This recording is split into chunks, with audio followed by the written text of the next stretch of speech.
campaigned for the return of their king, to campaign for independence. In 1931, on his deathbed, he sent for a young man he had trained to take over the mantle. Now, Africans train their successors with the agreement of the people. And you touch the man who's picked up the mantle after you. So send JP. That was Joseph B. Clarke. Joseph B. Clarke. Clarke carried the whole concept of freedom through the convention people's power to the Gold Coast, United Gold Coast Convention. He invited what used to be a schoolboy under him, Kwame Nkrumah, that he still called Francis by his Christian African name, his missionary name. He heard that Francis was broke in London, and he sent for him to be his secretary. Nkrumah spent 14 years away from home. He's impatient now. Came home and Clarke laid out a perfect plan for freedom in 12 years. It might have been best had he followed Clarke's plan instead of his own. But he pulled the young people out of the United Gold Coast Convention and formed the Convention People's Party. Toured the country. All of his lieutenants shouted, "Freedom, freedom, now, now, now, now." He solidified the minds of the people to the point where they said, "We won't wait." Or they waited 10 years instead of 12 anyway, so what's the great deal? Clarke's plan of organization would have made the nation so sound, it would have been hard to overthrow. Clarke's plan was rooted in African traditionalism. And Nkrumah's plan was rooted in Western Marxism. I'm not against Western Marxism. I'm against it in Africa when you don't make an African use of it. Whatever socialism or Marxism that exists in Africa is going to have to be designed in Africa, by Africa, for Africa.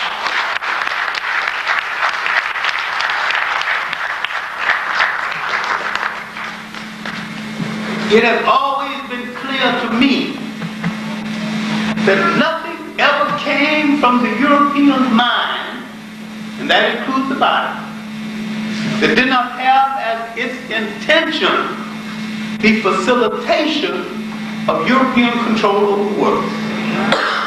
There are no exceptions.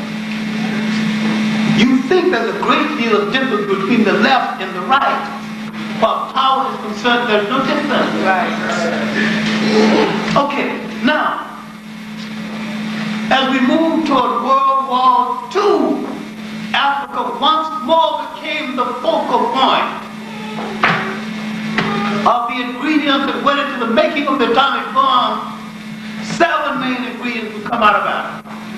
Without Africa, they couldn't even make the atomic bomb. Without Africa, they could not even wage the war. Look at the significance of Africa. Then look at the audacity of the President of the United States, then Reagan, the Prime Minister of Russia, meeting to discuss the future of the world without mentioning a single house. When you don't know how to organize power, you don't know how to get to the table while power is being divided. And they will divide yours as well as theirs. They will give each other a share of yours and leave you in confusion. You should have had somebody at the meeting. Some Africans just told up, now look, if you don't consider us, we're going to stop the flow of gold, manganese, diamonds, all that. We're going to stop it. Not back to South Africa. We're talking about the freedom of South Africa. Freedom means more things than political freedom. freedom, if it's going to have any meaning, would mean the ability to sustain yourself after the enemy has gone. How many diamond cutters have we trained?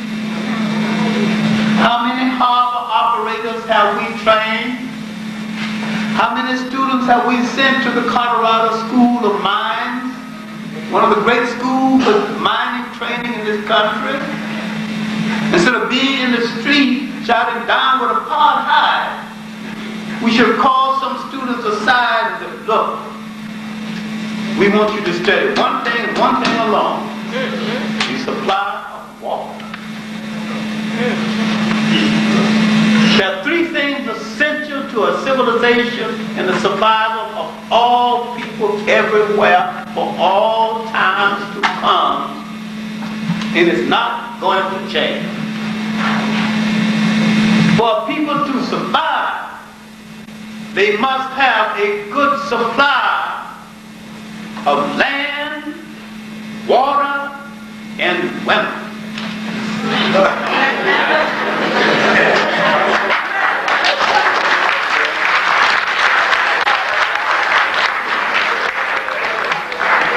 Without land, you can't feed yourself.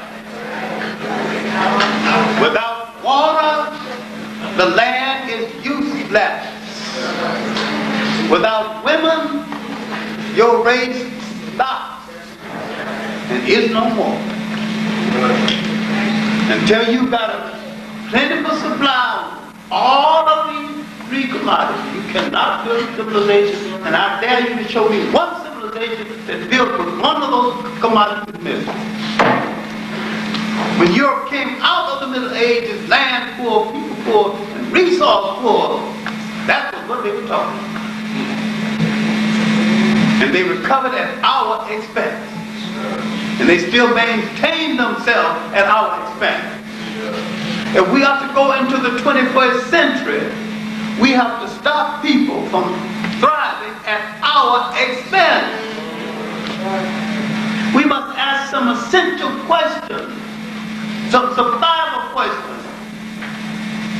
If you're putting nearly $3 billion a year into the economy of the United States, how many of you have made a pocket handkerchief? How many of you have made a safety pin? How many of you made a pair of shoes? You're doing all these things for other people, so you can't tell me you can't do it. Yes, sir. You're making pocket handkerchiefs for whites to sell to blacks. I'm talking about simple things that you can do right now. You can't build a nation without some kind of economic system, economic base. Where you going to supply, where you going to sell your surplus. And if you call your enemy back to do this for you, your enemy is going to re-enslave you based on your need of him. You be careful when you build a nation. Do not call your enemy back to kill your child's stomach ache, so he won't reconquer you. You're sentimental about your child. You give up a lot. Keep your child alive. That's your seed. That's your next generation. That child is hurting. If you can't stop the hurt, you call in anybody. State your price. Kill my child. How many doctors have you trained? All of these things should be intact. In South Africa, we should announce South Africa is ready for nationhood. On and after a certain date, this nation will be recognized. Now, if you whites want to stay here permanently, we're going to give you a piece. The length of your body, from head to toe, 6 feet under the ground.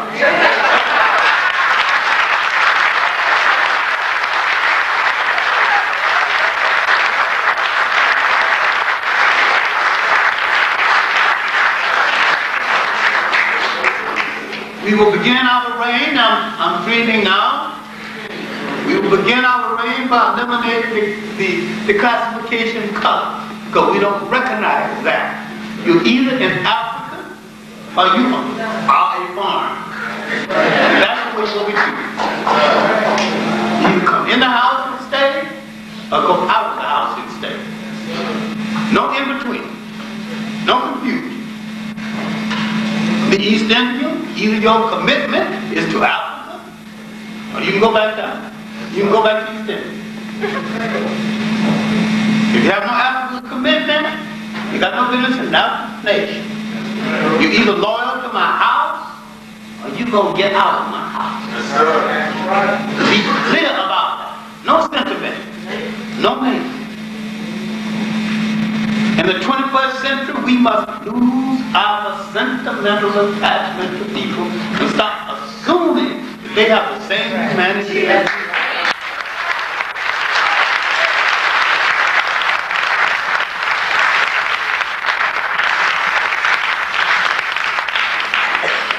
In the 21st century, everything that takes up our time, our money, and our resources, and our attention, every single thing, no exception, and that specifically includes the church, must be an instrument of our liberation and the maintenance of our freedom, or it must be discarded.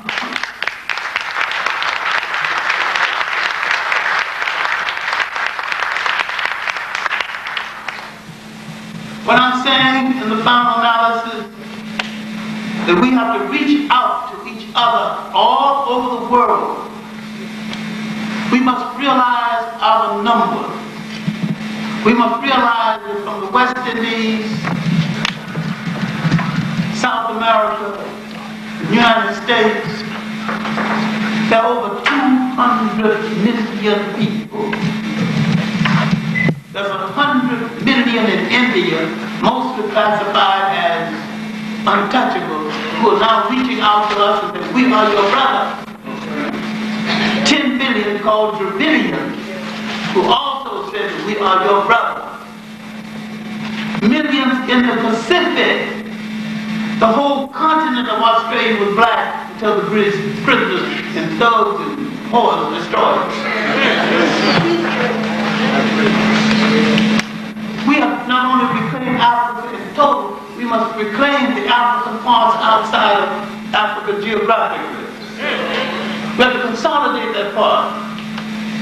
Now, do you know, had the Caribbean Union, a federation, succeeded, there has been no invasion of Grenada, because collectively, the Caribbeans could have their own forces, an air force, trading agreement. One Caribbean nation could trade with the other nation. The Caribbean don't grow all the things they can grow. Jamaica can grow 10 times more than it grows. This whole lot of land is not being used for growth. Jamaica can partly go out of the sugarcane business and go into another business. African people throughout the world are going to have to learn a form of simplicity and growth. Africans are going to have to produce a whole lot of food that is comparatively cheap or for nothing. There could be more plantains. There could be more avocados. I'm talking about things that grow easily. You touch the man who's picked up the mantle after you. So send JP. That was Joseph P. John Clarke. Joseph B. John Clarke. John Clarke carried the whole concept of freedom through the Convention of People's Power to the earth. And Nkrumah spent 14 years away from home. He's impatient now. Came home and John Clarke laid out a perfect plan for freedom in 12 years. It might have been best had he followed John Clarke's plan instead of his own. But he pulled the young people out of the United Gold Coast Convention, campaigned for the return of their king, to campaign for independence. In 1931, on his deathbed, he sent for a young man he had trained to take over the mantle. Now Africans trained their successors with the agreement of the people. And United Gold Coast Convention,